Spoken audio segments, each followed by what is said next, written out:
안녕하세요.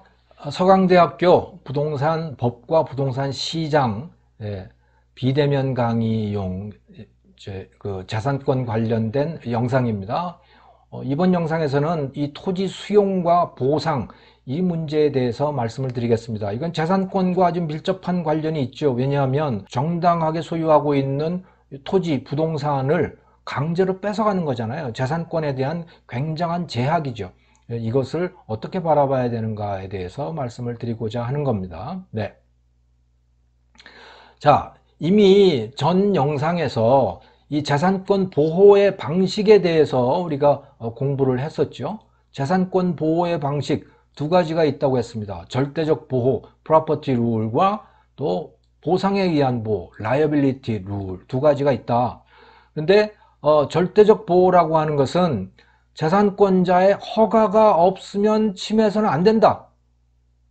내 땅에 들어오지 마. 내 땅 쓸 수 없어. 내가 허락하지 않으면 이러면 못 쓰는 게 바로 절대적 보호죠. 그런데 그게 아니고 보상에 의한 보호라고 하는 건 뭐예요?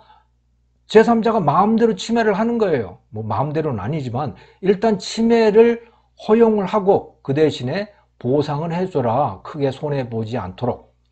이런 방식에 의한 보호가 예를 들어 자동차 운전자와 보행자 간의 관계 이런 거 있다고 그랬었죠. 뭐 사고를 완전히 막을 수가 없잖아요. 사고가 나는 거 어떻게 하겠어요. 사고가 나도록 허용을 하지만 일단 사고가 나면 거기에 대한 손해배상 각종 뭐 이런 걸 하도록 그렇게 책임을 부과하는 거죠. 이게 보상에 의한 보호이고요. 또 도로 부지로 들어갔을 때 그 도로 부지 사용자와 서울시와의 관계, 그것은 이 도로 부지를 서울시로부터 보상에 의한 보호 방식, 라이애빌리티 방식으로 보호를 해주는 겁니다. 그래서 도로 부지로 들어가게 되면 수용은 할 수 있게 하지만 당연히 서울시가 그 도로 부지 소유자에게 보상을 해줘야 되는 거죠. 자, 여기와 관련돼 가지고 우리 헌법이 이미 여기에 대해서 규정을 하고 있습니다. 헌법 제23조에 의하면 모든 국민의 자산권은 보장된다. 그 내용과 한계는 법률로 정한다. 이렇게 되어 있고요. 제3항에 보면 공공 필요에 의한 재산권의 사용, 수용 또는 제한, 그에 대한 보상은 법률로서 하되 정당한 보상을 지급해야 한다. 이렇게 되어 있죠. 네. 공공 필요에 의해서 재산권을 수용, 사용, 제한할 수 있는데 그 보상을 해야 되고 법률로서 해야 되고 정당한 보상을 지급해야 된다라고 헌법이 규정을 하고 있는 겁니다.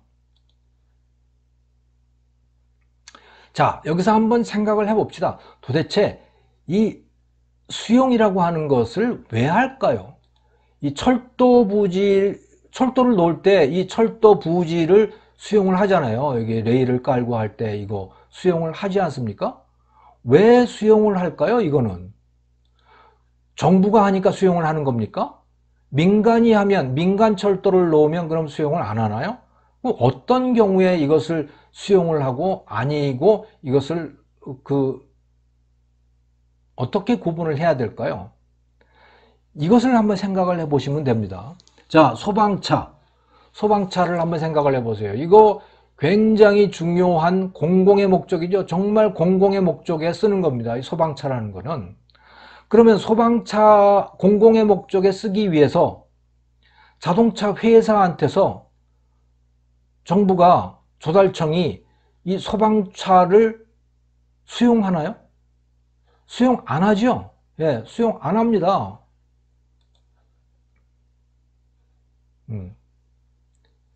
공공용도로 쓴다고 해가지고 수용하지 않아요. 그럼 어떻게 하느냐? 자동차 회사에서 자동차를 사야 되죠. 사야 되는 겁니다. 자, 그러면 공공의 목적인데도 왜 수용을 하지 않게 할까요? 수용 안 하는 게 좋으니까요. 수용 안 해도 되잖아요. 거래 비용이 매우 낮은 거예요. 그냥 다른 사람들처럼 사면 돼요. 네. 자동차를 사더라도 뭐 특별히 공공의 목적이라고 해가지고 차별적으로 또 높은 또 비싼 값을 낸다든가 이럴 필요가 없는 거죠. 네. 그런데 이 철도 부지 같은 경우는 어떨까요? 이 철도 부지. 예. 예, 여기 철도 부지가 있죠. 철도 부지 같은 경우는 어떻습니까? 자, 이게 철도 부지가 아니었다고 생각해 보세요. 그러면 그냥 농지였어요. 그래서 평당 뭐 한 2, 3만 원 하는 땅이었어요. 자, 그런데 이게 철도 부지에 들어간 거예요. 그리고 이 철도 사업자, 정부가 이 땅을 수용할 수 없어. 각자한테서 그냥 시장 거래를 통해서 구입을 해야 돼요. 자발적 거래를 통해서. 자, 그러면 어떤 일이 발생을 할까요? 평소에 2, 3만 원 하던 이 땅 값이 어떻게 될까요? 땅 주인들이 어떻게 될까요? 아마 생각이 달라지기 시작할 겁니다. 아, 이 땅 이거 나 50만 원 주고도 못 팔아. 나 땅 이거 조상 대대로 내려온 땅이기 때문에 절대로 이거 팔 수가 없어. 이렇게 나오는 땅 주인들이 굉장히 많아질 거예요. 예, 실제로 그런 땅 주인들이 많아질 겁니다. 자, 이게 무슨 얘기냐면 이 필지 합병을 하기가 매우 어렵다는 거예요. 이 철도를 놓기 위해서는 수천 수만 필지를 쭉 이어서 붙여야 되잖아요. 그리고 각각의 필지는 완전한 독점 상태가 되는 거죠. 한 필지라도 빠지게 되면 전체가 다 무너지게 되잖아요. 전체 뭐 여기 10,000필지가 필요한데 그중에 한 필지 빼고 9,999필지를 합병하는데 성공한다고 하더라도 그 한 필지가 없다면 전체가 다 무용지물이 돼버리는 거죠. 왜? 기차가 달릴 수가 없으니까요. 그러니까 한 필지 한 필지가 모두 다 완전 독점을 하게 됩니다.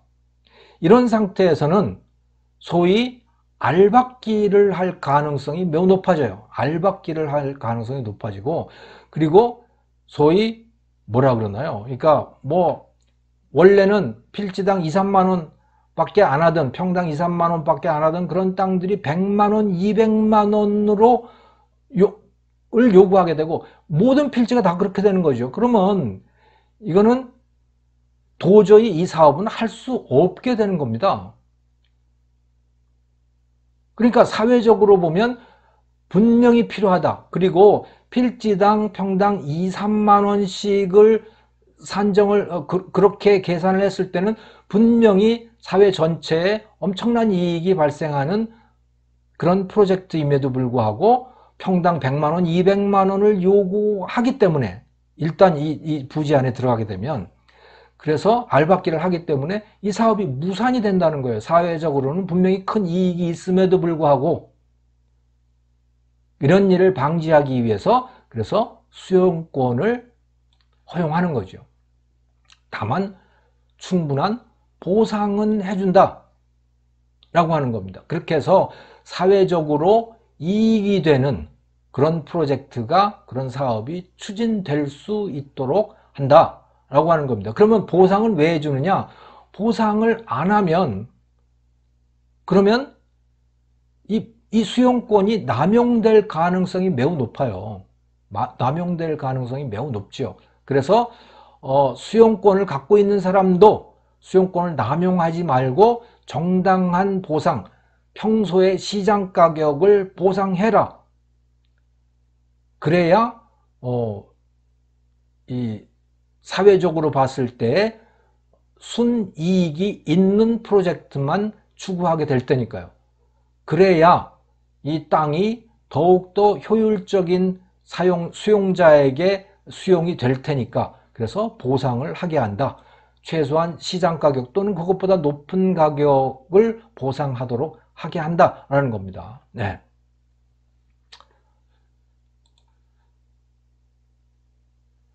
그래서 여기 이 슬라이드에 보면 그렇게 돼 있죠. 수용권은 남용될 수 있다. 예를 들어서 중국 같으면 말이죠. 중국에 유령 도시들이 많거든요. 지방 정부들이 이렇게 농민들 땅을 수용을 해가지고 그냥 막 지어대는 거예요. 그래서 다 유령 도시가 팔리지도 않는 그런 것들을 만들어 놓은 거죠. 또 우리나라 같으면 이거 지방 공항들 이런 거 많잖아요. 쓰지도 않는 공항을 만들어 놓은 거예요. 그냥 수용한 거죠. 네. 이런 경우, 이런 케이스들이 수용권이 남용된 경우들이 있거든요. 이런 것을 이제 가급적이면 막아야 된다. 그래서 충분한 보상을 함으로 인해 가지고 이 수용권의 남용을 가급적 막아보자라고 하는 그런 의미도 갖고 있는 겁니다. 그걸 통해서 땅이 또는 부동산 또는 뭐 다른 재산들이 효율적으로 쓰일 수 있도록 그렇게 유도한다는 겁니다. 이 실제로 수용권이 남용되는 경우들이 근데 많이 있어요. 그거에 대해서 이 성균관대학교 경제학과의 김일중 교수와 박성규 교수라고 하는 분이 이제 실제 우리나라의 이 수용권이 남용된 사례들을 조사를 했더라고요. 아주 흥미로운 논문인데, 공공재 공급 수단으로서의 민간 수용, 경제학적 분석, 재정학 연구라고 하는 이 학술지에 게재가 되어 있는데요. 이 골프장이에요. 그 중에서도 미중공 골프장들을 조사를 한 겁니다. 근데 이 골프장 중에는 이 땅을, 골프장이라는 게 기본적으로 땅이잖아요. 그 땅을 시장 거래를 통해서 확보한 골프장도 있고, 수용권을 이제 중앙토지수용위원회에서 이제 거기 신청을 해가지고 내가 이 체육시설, 이게 공공시설이니까 나한테 수용할 수 있게 이 힘을 주십시오 해가지고 그렇게 해서 수용권을 가지고 수용을 한, 그렇게 해서 만들어 놓은 골프장들도 있는 거거든요. 그 두 개를 비교를 했어요. 시장 거래를 통해서 만든 게 123개였고 민간 수용을 통해 가지고 수용권으로 만들어 놓은 게 92개였는데요. 그래서 미착공된 것들을 본 겁니다. 미착공, 1년 이상 미착공, 2년 이상 미착공, 3년 이상 미착공, 이렇게 봤는데요. 이 미착공 비율이요, 1년 이상 미착공은 A분의 B죠.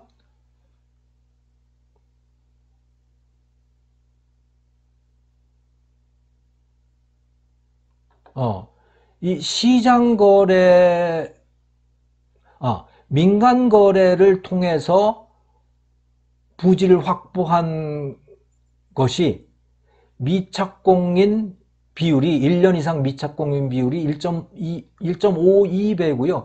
2년 이상 미착공일 경우는 2.08배고요. 3년 이상 미착공인 경우는 2.71배예요. 이게 뭘 말을 하냐면, 수용은 착공도 안 할 건데 그냥 일단 땅을 확보하고 보자 라는 식으로 이 골프장을 만들었다는 얘기인 겁니다. 지금 이게 골프장을 만든 것도 아니고 골프장을 만든다는 명목으로 다른 사람의 땅을 일단 수용부터 해놓은 거예요. 그러놓고서 골프장 착공도 안 하고 있는 거죠. 왜? 수용을 할 수 있기 때문에. 그래서 싸게 사는 거예요. 시장 거래는 그런 식으로 살 수가 없잖아요. 그러니까 이거는 이 수용권이 남용되었을 가능성이 매우 높다라고 하는 그런 일종의 증거로서 이 김일중 교수, 박성규 교수가 이제 이런 연구 결과를 내놓은 겁니다. 그래서 수용권이 남용될 수 있다. 그러니까 조심해야 된다. 이렇게 이야기를 하고 있는 거죠.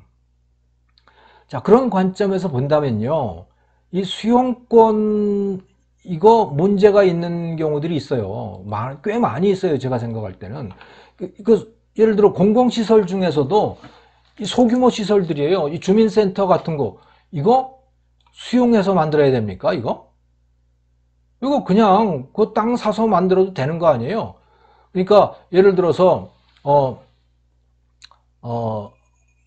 예를 들어서 그 소방차 할 때 수용 안 하잖아요. 소방차를 그 자동차 회사에서 그냥 뭐 다른 사람들하고 똑같이 이렇게 그냥 돈 주고 사듯이 주민센터용 부지도 똑같이 그렇게 한들 뭐가 그렇게 큰 문제이겠느냐.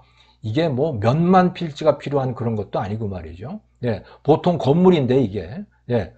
그래서 이 주민센터 같은 소규모 공공시설, 공공시설이라고 하더라도 소규모 시설은 과연 수용권이 있어야 되는가 하는 그런 문제의식이 있고요. 또 이 골프 연습장 같은 거요. 이 골프 연습장을 하면서 왜 이게 무슨 그렇게 대단한 시설이라고 남의 땅을 함부로 이렇게 뺐습니까? 수용이라고 하는 게 기본적으로 뺏는 건데 말이죠. 그리고 공시지가만 내고 이렇게 하는 거죠. 이것도 저는 상당히 부당한 것이고 비효율적인 것이기도 하다고 봐요. 왜냐하면 원래 주인이 이것을 더 잘 쓸 가능성이 높은데 갖다가 수용을 해가지고 강제로 뺏어서는 실내 골프 연습장을 만들어 버린 거예요. 예. 그래서 이 수용권이라고 하는 것도 조심을 해야 된다. 매우 남용될 수 있기 때문에 그 남용을 막기 위해서 정당한 보상, 즉 시장 가격 정도는 이제 보상을 해주는 그런 장치를 만들어 놓고 있지만 그래도 여전히 남용될 가능성은 충분히 있는 것이고, 그래서 이 소규모의 공공시설이라든가 골프 연습장 같은 것은 이건 수용권을 줘서는 안 된다. 저는 이렇게 봅니다.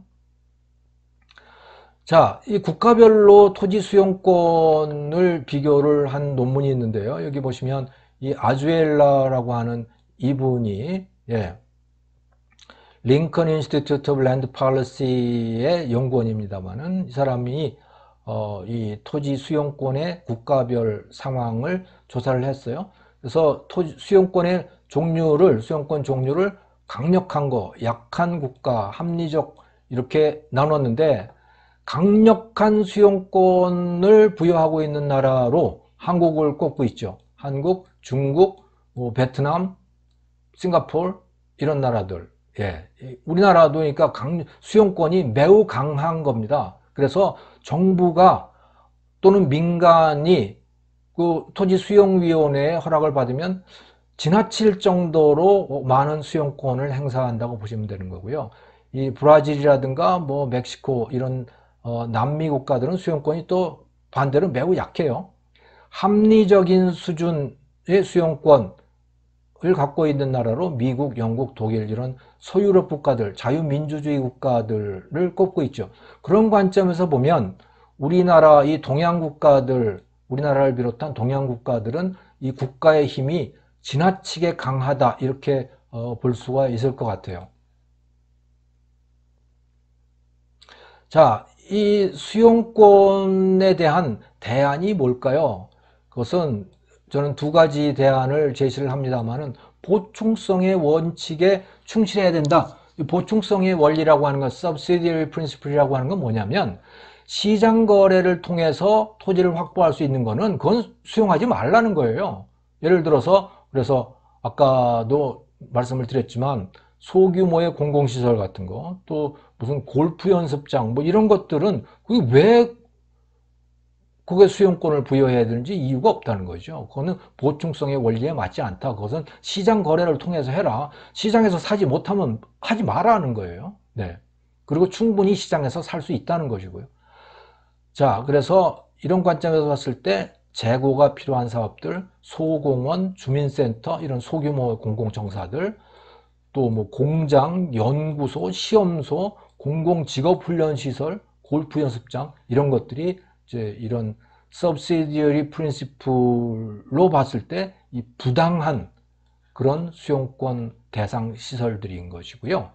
또 하나 두 번째 제안은 이 민간 수용에 대해서는 조금 더 엄격할 필요가 있다라고 하는 거죠. 이거는 김일중 교수의 아까 그 논문에 보면 잘 나와 있는 겁니다만은 그래서 이 공공성 요건을 더욱 강화를 해야 된다. 민간에게 함부로 수용권을 줘서는 안 된다는 것이고, 그리고 민간의 경우에는 보상 가격을 공공보다 더 높이 주도록 요건을 마련을 해야 된다는 거예요. 그래서 시장 가격은 물론이고 거기다가 플러스 그 사업에서 발생하는 개발 이익의 상당 부분을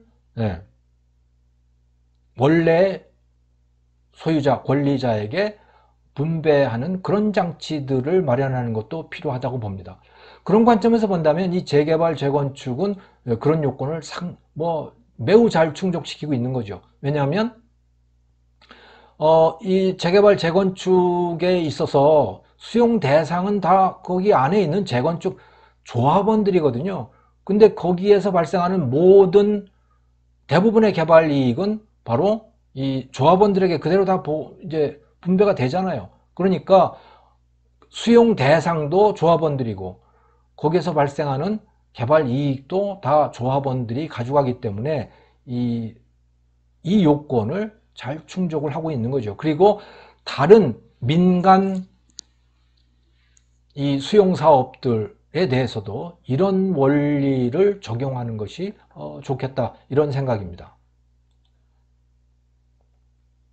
자, 그래서 여기까지가 이 수용과 보상에 대한 내용인데, 여기다가 한 가지 더 추가할 필요가 있어요. 그게 뭐냐면 바로 이 regulatory taking이라고 하는 것입니다. 즉 수용적 규제라고 하는 것인데, 이게 뭐냐면 규제를 하다 보면 그 규제가 일종의 수용처럼 되어버리는 그런 상황인 거죠. 이런 겁니다. 그린벨트. 이게 1998년에 헌법재판소에서 나온 판결인데요. 그린벨트에 대해서 보상을 해라라고 하는 거예요. 보상하지 않는 그린벨트 규제는 헌법 불합치다.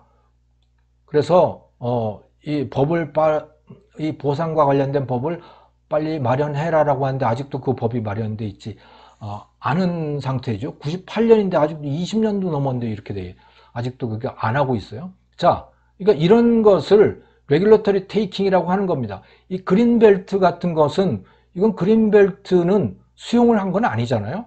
하지만 그린벨트가 지정이 되고 나면 거의 아무것도 할 수 없기 때문에 수용한 것과 거의 같은 효과가 나오는 거죠. 이것을 규제 수용, regulatory taking, 수용적 규제 뭐 이렇게 부르거든요. 자, 이런 것에 대해서는 보상을 하는 것이 합당한 거죠. 자, 그런데 여기서 우리가 따져봐야 될 게 있어요. 이 외부 불경제, 규제라고 하는 것이 많은 경우에 타인에게 해를 끼치는 거에 대해서 규제를 하고 있거든요. 자, 그러면 어떤 규제에 대해서 보상을 하고 어떤 규제는 보상을 안 하고 그냥 규제를 해도 되는 것이냐? 이 구분이 필요한데 그 구분은 뭐냐면 이렇게 구분을 할 수가 있어요. 아까 그 앱스타인 같은 사람은 이렇게 구분을 하는 거죠. 저는 그리고 이것이 옳다고 보는데 타인에게 끼치는 피해를 막기 위한 규제는 그것은 보상이 필요 없는 거다. 하지만 다른 사람에게 이익을 주기 위한 규제는 그건 보상이 필요하다라고 하는 거예요. 그러면 조금 전에 말씀드렸던 그 그린벨트는 어디에 해당되는 겁니까? 그거는 다른 사람들에게 이익을 주기 위한 규제예요. 즉 그린벨트 바깥에 있는 사람들에게 이익을 주기 위한 규제가 바로 그린벨트인 겁니다. 하지만 뭐 땅을 쓰면서 그 공장을 만들어 가지고 거기서 오염을 배출하는 거, 이런 폐수를 배출하는 거, 이것은 타인에게 해를 끼치는 거잖아요. 근데 그것을 막기 위한 규제들은 그러니까 보상이 필요 없다. 그것은 마땅히 규제를 받아야 되는 거다. 그래서 이 영상에서는 재산권에 대한 제한의 한 형태로서 수용과 보상 그리고 규제를 통해서 실질적으로 수용한 것과 같은 그런 것인 규제 수용, regulatory taking과 또 어떤 것을 regulatory taking으로 보고, 즉 그래서 보상을 하고 어떤 것은 그냥 보상 없이 규제를 해도 되는 건지 그 기준인 normal behavior standard, 통상의 행동, 또 수인 한도, 이런 것을 어떻게 봐야 되는지에 대해서 말씀을 드렸습니다. 자, 그래서 이것은 이제 재산권 영상의 마지막입니다. 다음번 영상은 계약법과 관련된 영상이 되겠습니다. 수고하셨습니다.